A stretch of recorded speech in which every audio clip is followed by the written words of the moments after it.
Welcome back, Defenders. Today we're going to start here. Kremlin declines to comment on North Korean POWs in Ukraine. Russia has not denied or confirmed reports that thousands of North Korean soldiers have been sent to its border Kursk region to help Russia fight Ukraine. And this is insane, but in the pro-Russian blogosphere, they're denying this reality. For people online who support Russia, they're claiming that these men are Russian citizens. Yes, they're ethnic Koreans, but they're ethnic Koreans from Russia's Far East, and they're Russian citizens. This is nonsense. I'll explain why in a second. But President Zelensky says he's ready to hand these North Korean POWs back to Pyongyang in exchange for Ukrainian POWs. I can understand Zelensky's position, wanting to get his own people back. But if this were to happen, North Korea would have to publicly acknowledge to the world that yes, these are their soldiers. Russia would have to acknowledge to the world that yes, they needed North Korea's help to retake their own sovereign territory in Kursk, which makes Russia look weak, which makes Russia look desperate. Hence why idiots online who support Russia obviously lying, saying that these two men are Russian citizens. Now, I don't think they're going to be exchanged back. One, I don't think North Korea really wants them. But the South Koreans do. According to Yonhap News in South Korea, they're ready to accept these North Korean soldiers back to South Korea. Since North Korean soldiers are considered our citizens according to the Constitution, the government of South Korea plans to hold discussions with Ukraine if these men request to defect to South Korea. So anyone born in North Korea is automatically granted South Korean citizenship. If they're able to escape the North, they can just come to the South. And they're a full citizen with all full rights of being a Korean citizen. I do think these men will eventually find their way to South Korea. I don't think they're going to go back to Russia. I don't think they're going to go back to North Korea. And it's going to take a long time for these men to figure out what their entire life has been about. Seoul intelligence unmasks identities of first North Korean POWs in Ukraine, points to their weak spot.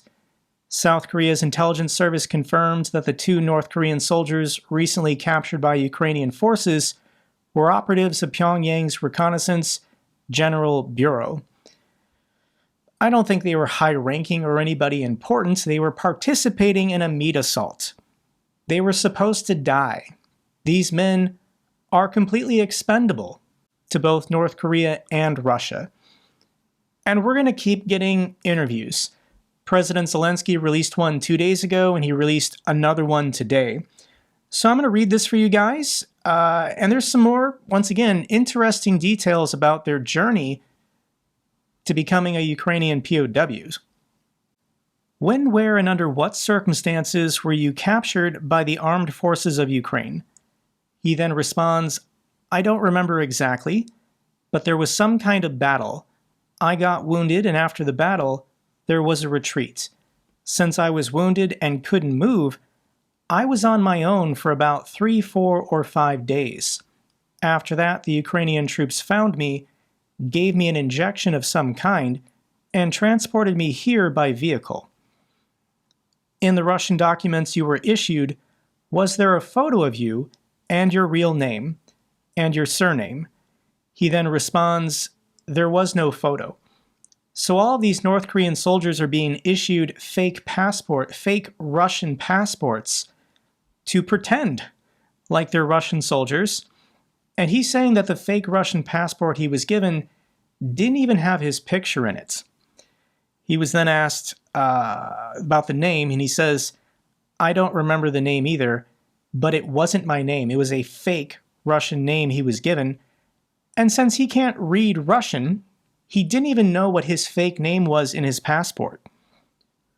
Were you or your unit given orders about the rules of conduct with prisoners of war or civilians on the territory of Ukraine or Russia? He then responds, I was trained like this.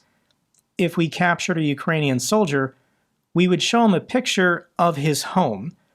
One picture is a house, the other picture is a weapon. We would let him show what he chooses. If he chooses the house, he is released. If he chooses the weapon, we send him into captivity. Did you or anyone in your unit capture any Ukrainian servicemen? And he responds, no. I'll link the video down below. I edited out the translations because this North Korean man doesn't speak Russian, Ukrainian, or English. He only speaks Korean with a North Korean accent. And more or less, he's just admitting everything. I mean, you can just look at his face. This guy looks like he's 18, 19, or 20 years old. And he was sent on a meat wave assault in which all of his comrades were killed on the battlefield. He was wounded, and then he hid under a tree for like 4 or 5 days before he was found. He was too wounded to get back to his unit. Just crazy, guys. So the next issue we should talk about, and I've been resisting talking about this. I didn't want to weigh in on it because I don't think it's my place to say anything. But Ukraine faces pressure from the US to lower their military draft age. Current and incoming US administrations want Ukraine to lower the draft age to 18, a policy that would endanger the future demography situation. So I'm going to first give you Ukraine's response. The same talk was coming from the Biden administration, and now the Trump administration is saying the same thing. Here is Alexei Goncharenko. He's a member of Ukraine's parliament. Mike Waltz, this is Trump's incoming national security advisor, says Ukraine should lower the age of mobilization to 18, but we are asking everyone to support us. But let's be honest, Ukraine has never received the weapons with which it could have won this war at one point or another in time. HIMARS, tanks, airplanes, the same story. Therefore, either we all go all in, and Ukraine is provided with the necessary number of aircraft, missiles, and other weapons without any restrictions, or let's close the topic of lowering the mobilization age once and for all, because it would be a crime to kill 18-year-old Ukrainians just to buy time. This is Ukraine's public position, why they're resisting lowering the draft age to 18. First thing I want to say is you're a legal adult at 18. At age 18, men serve in the military here in the United States, men serve in the military in Russia and South Korea and most free and democratic nations in the world. You're a legal adult and can participate in war at age 18. We're going to talk more about this in a sec, but I'm going to play for you the clip of Mike Waltz on ABC This Week. And this is really interesting. So let's watch the clip, and then we're going to discuss it. We'll say, the other thing that we're going to need to see is really stabilizing things on the battlefield. And one of the things that we'll be asking of the Ukrainians is they have real manpower issues. Their draft age right now is 26 years old, not 18. I don't think a lot of people realize that. They could generate hundreds of thousands of new soldiers. So when we hear about morale problems, when we hear about issues on the front line, look, if the Ukrainians have asked the entire world to be all in for democracy, we need them to be all in for democracy. And they certainly have fought bravely. They certainly have taken a very noble and tough stand. But we need to see those manpower shortages addressed. This isn't just about munitions, ammunition, or writing more checks. It's about seeing the front lines stabilize so that we can enter into some type of deal. So my initial reaction is this is good news. If the Trump administration was just going to completely abandon Ukraine and allow Russia to win completely, then why would Mike Waltz be talking about this at all? Why would he talk about the need for greater manpower to stabilize the front line if Trump secretly is going to give Putin and the Russians everything they want? If that was the objective of the incoming Trump administration, they wouldn't care. They wouldn't be talking about stabilizing the front lines or lowering the draft age to increase Ukraine's manpower needs. Now, I didn't want to talk about this because I'm going to support whatever the position of the Ukrainian government is. If they want to lower the draft age, I'll support that. If they want to keep it at 26, I'll support that, but I am going to make the argument that just because you're conscripted into the Ukrainian military, that doesn't mean it's a death sentence. The goal is not to die. The goal is to win. And if conscripting hundreds of thousands of more men between the ages of 18 and 25 can help you win, this would save lives in the long run. And if you don't want to see 18 to 25-year-old men fighting in the trenches on the front lines, then deploy them to the border. Send them to the Belarusian border or the Polish border to be border guards. Turn them into maintainers. Turn them into cybersecurity experts. For every man sitting in a trench in Donetsk, there has to be 3 or 4 behind the front lines supporting him. If you want to have a policy of we don't want to risk the lives of the next generation, okay, but you still need to be using these men. You're fighting off genocide. The Russians are coming for you. And Ukrainians want to pull up their population pyramid and say, look how few men there are between the ages of 20 and 24. Only 894,000. And my response is the biology of males and women are different. You can be a 30-year-old man and marry a 22-year-old woman and start a family. So this idea that we need to protect these 20 to 24-year-olds, otherwise Ukraine has no future. Well, what about the Ukrainian dude who did get conscripted who's 32? Who's not married, who doesn't have kids? We can get into this. The point is, I don't think these 894,000 Ukrainian men between the ages of 20 and 24 should be working in coffee shops, should be working at a gas station. They should be working for the railroad industry.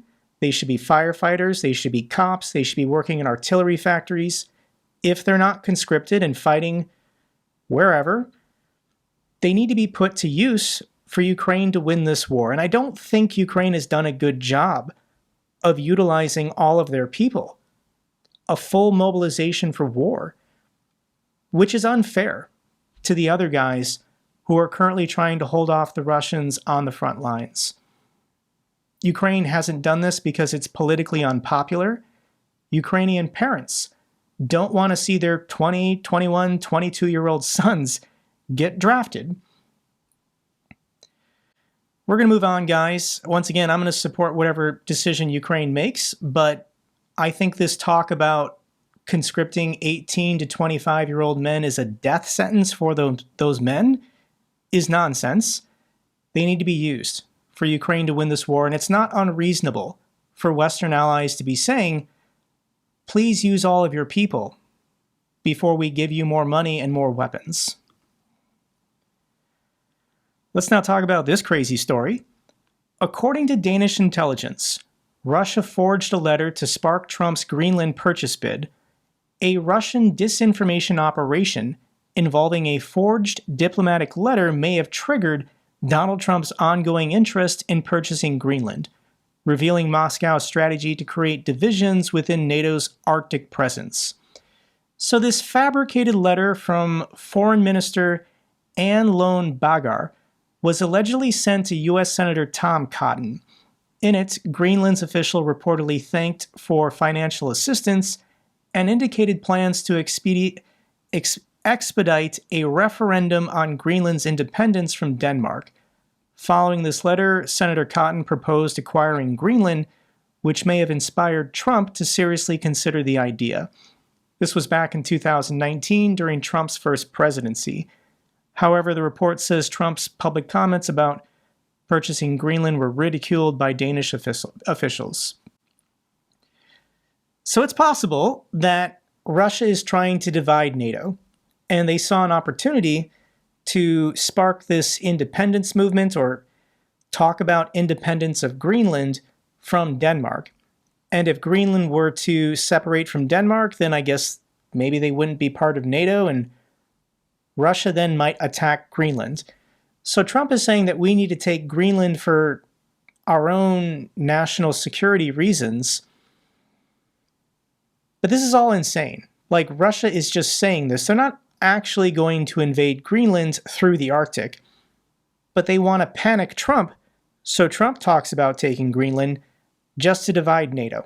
So they're doing it again. They did this in 2019, and the Russians are doing this again to try and spur on and antagonize Trump. This is what they're saying on Kremlin State TV this week. If, for example, Trump announces his claims on Greenland, why don't we take a look at Greenland as well? Do we need Greenland? This is not a joke. We really need it. If Trump Jr. bought someone there a bowl of gruel and they are ready to go to America, then why can't we bring a few Xerox boxes full of it and close this topic once and for all? Well, at worst, we can reach an agreement with Trump and cut Greenland into a couple of parts. It is clear that Denmark will never be there again. Today, Spitsbergen is extremely important to us. It is the underbelly of our northern fleet. I think it is necessary to move away from joint exploration of Russian options.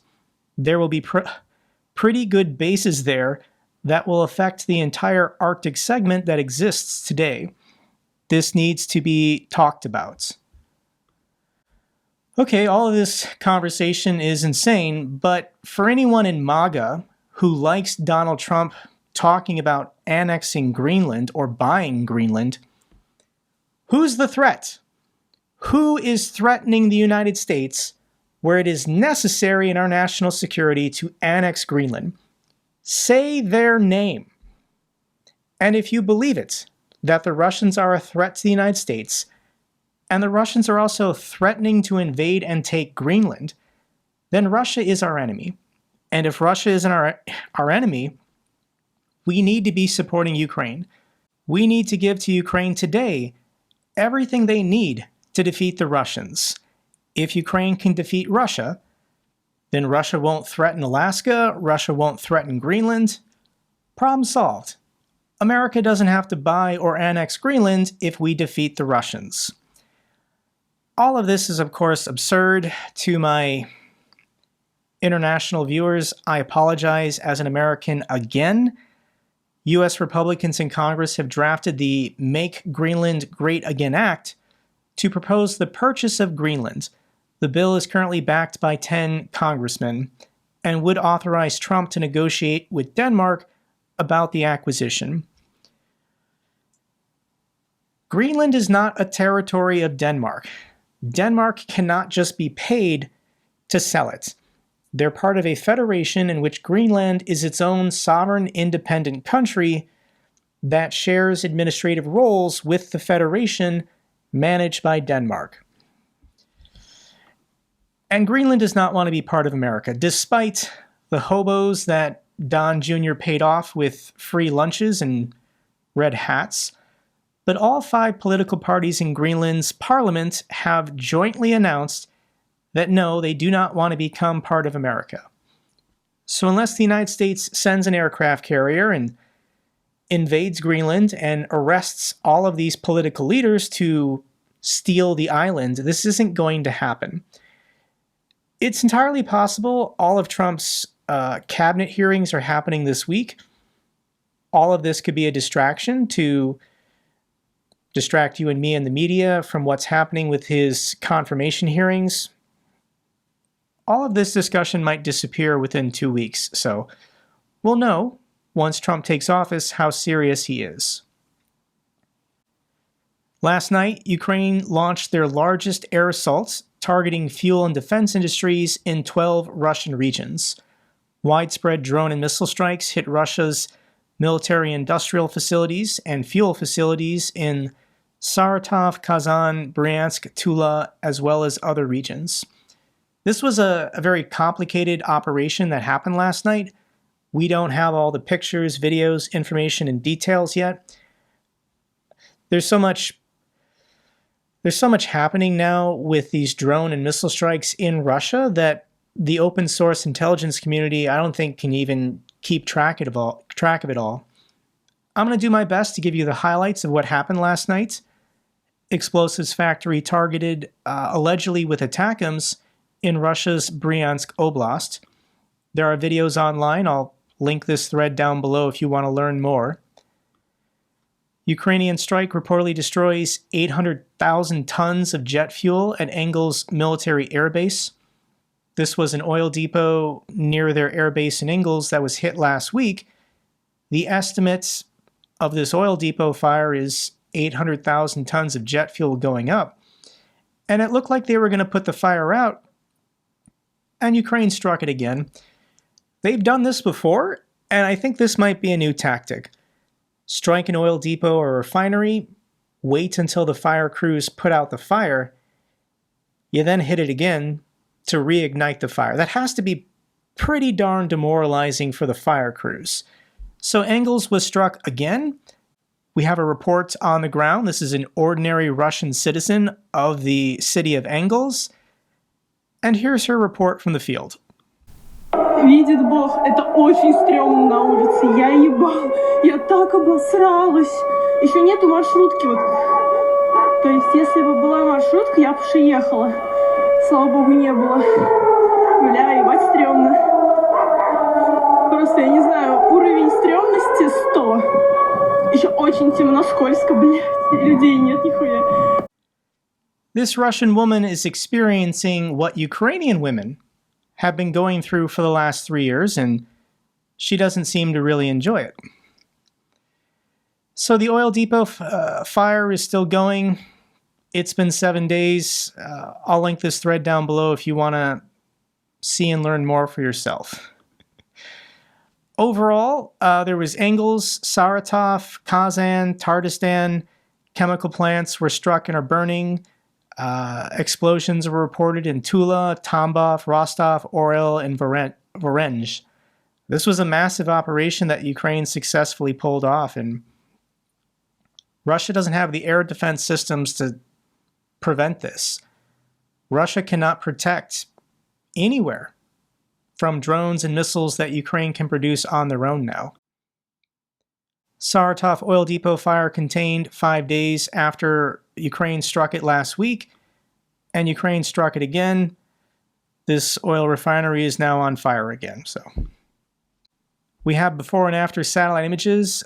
This was the before of the Saratov oil refinery. This is the after. But once again, these satellite images are from 2 days ago, so Ukraine struck it again, and it's now on fire again. More bad news for Russia. Russian forces hit their own air defense system transferred from North Korea. North Korea has been sending their own military hardware and equipment to the Russians, and the Russians misidentified. The incident reportedly occurred in Russia's Kursk region, with the system initially misidentified as a Western-made radar.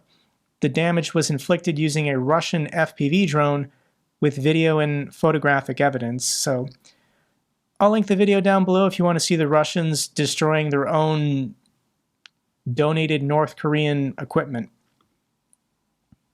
Fourth Russian airline plane breaks down mid-flight in 2025. A UT Air flight from Moscow to Dubai had to make an emergency landing back in Moscow after, let's see here. The emergency return was caused by a change in the level of hydraulic fluid. The plane carrying 240 passengers turned back near Baku and landed safely in Moscow. How do you make it all the way to Azerbaijan on your way to Dubai and have to turn around? This plane is not being properly maintained. This is a stolen plane. Anybody getting on these planes has a death wish. What about that oil spill in the Black Sea? Oil spill reaches Ukraine's Zaporizhia region, according to officials. This is those 2 tankers that sank during a storm last month. And the Russians have sent out divers to inspect the tankers that are now on the bottom of the Black Sea. And not all of the oil has been released. When these tankers sank, some of the oil is still contained in the tankers, but they're leaking. So this is what a Russian diver looks like after he went down to investigate the 2 sunken ships. Ну вот так вот. Вот в таком состоянии у нас выходит человек. Вань, свет выключи. That's just horrific. According to Bloomberg, 3 tankers, these are Russia's Shadow Fleet tankers, with 2 million barrels of Russian oil are stranded off the Chinese coast after U.S. sanctions were placed on them. So these tankers left for Vladivostok and they were heading for China. The oil was already purchased, but the United States placed sanctions on these tanker vessels, and now China won't let them dock. These Chinese ports don't want to be sanctioned themselves. Probably what will happen is there will be ship-to-ship transfers, and a Shadow Fleet tanker ship that's not been sanctioned will pick up this oil and then make the delivery, but this takes time, this takes money, it slows the Russians down, and it also hurts the relationship between China and Russia when China adheres to Western sanctions on Russia's fleet. India has also said they're going to respect these sanctions, and these vessels that have been sanctioned can no longer dock in Indian ports. India is claiming that the last 3 years, India has purchased a lot of discounted Russian oil, and they have a pretty good reserve for themselves at the moment. So yeah, I mean, India and China don't have to respect these sanctions, and they're choosing to, so this is good news. Gazprom weighs laying off 1,600 managers amid wartime losses. Russia's energy giant Gazprom may soon lay off 1,600 managers in an effort to cut payroll expenses. This is close to 40%, I think, of their managerial force. But it's because Gazprom's going to go bankrupt. I think its shares had plummeted to a 16-year low last month, just weeks before all the gas flow to Europe was cut off through Ukraine. So the Nord Stream, the pipeline going through Belarus and Poland, the 2 pipelines through Ukraine, they're all down. Russia's energy giants at some point are going to collapse unless they can get sanctions relief. Okay, let's now follow up on the story of Slovakia's Prime Minister Robert Fico. And he's still out there every day shilling for the Russians for money. He is still demanding that this gas pipeline through Ukraine to Slovakia be reopened in a time of war. And this just isn't going to work. There's nothing he can do to threaten Ukraine by blocking this EU package or shutting off energy exports. Slovakia really has no leverage over Ukraine at this point, and Zelensky is putting him in his place. This is what Zelensky has to say about Robert Fico's demands. It's good that Slovakia's Prime Minister Fico has finally returned from his vacation at a luxury hotel in Vietnam and is now in Bratislava. Fico disappeared for 2 weeks, and he was discovered to be in the Madame Butterfly Suite, $5,000 a night, at a very fancy hotel in Vietnam, probably being paid for by the Russians. For him personally, it must be challenging, switching from living in luxury to now trying to fix his own mistakes. It was an obvious mistake for Fico to believe that his shadowy schemes with Moscow could go on indefinitely. The real problem is that he bet on Moscow, not on his own country, not on a unified Europe, and certainly not on common sense. From the beginning, supporting Russia has been a losing bet. So Fico is demanding that Zelensky meet him at the Ukrainian-Slovak border, and Zelensky is saying, no, but if you want, you can come to Kyiv on Friday. It's pretty good. Slovak opposition to launch a vote of no confidence after Fico's pro-Moscow gas claims. Slovakia is in trouble. Their energy prices are going to go up because for the last 3 years they refused to find alternatives. They refused to prepare for a scenario in which this pipeline would be shut off or destroyed. So yes, the current Prime Minister of Slovakia is responsible if economically bad things start happening. and he should be removed if Slovakia is still a democracy. Let's get to the good news for Ukraine. Lithuania to deliver 4,500 drones this week. Thank you so much to the fantastic people of Lithuania. EU announces additional 143 million in humanitarian aid. Thank you to all the members of the EU who pay taxes. Germany announces first deliveries of promised RCH 115 self-propelled howitzers. Thank you so much to the German people. UK to finance production of air defense long-range weapons in Ukraine. Thank you so much to the fantastic people of the UK. Final video I want to play for you is a Slovak protester. This woman is currently protesting against Fico for his support for Russia because she deeply supports Ukraine. Ja som veľmi nahnevaná, čo si dovoluje Fico a jeho banda. A preto vás prosím, všetkých slušných dôchodcov, aby ste sa postavili za svoje deti, za svoje vnúčatá, aby už nikdy takáto vláda nebola, hanbím sa za nich.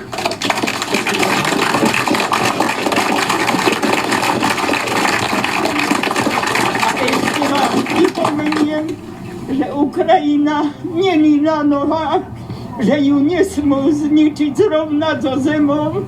Preto budeme aj naďalej pomáhať všetkým ukrajinským ľuďom. Ďakujem vám. Thank you to everyone in Slovakia who still supports freedom, democracy, and Ukraine. That's all for this update video. Glory to Ukraine, glory to the heroes. If you found this video informative, give me a thumbs up. Best way to support the channel. Comments and questions, let me know down below. I love hearing from you guys. Till the next video, keep defending the truth, keep defending democracy.